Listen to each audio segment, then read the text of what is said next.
Македонија станува земја во која не владее правото. Земја во која речиси нема слободни медиуми, поради директната контрола на владата, преку отворено застрашување на новинарите, до контрола на рекламните компании. Фактот дека ниту еден од владините медиуми не објави ниту збор за извештаите, го потврдува нивниот заклучок дека после затварањето на А1, Време, Шпиц и КХР речиси и нема критички настроени медиуми. Земјата очигледно влегува во диктаторско владење.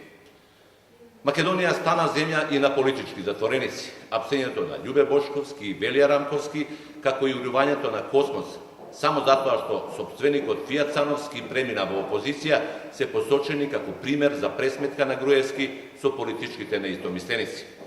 Amnesty International констатира дека овие случаи се пример и за политичкото влијание врз судството, при што се наведуваат неоправдано долгите притвори и фактот дека во случајот Космос судија е тетка на министерката за внатрешни работи.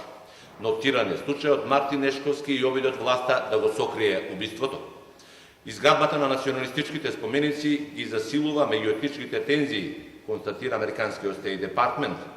Се на се, крајно задржувачка состојба која е резултат на владење на режим скаран со демократските принципи.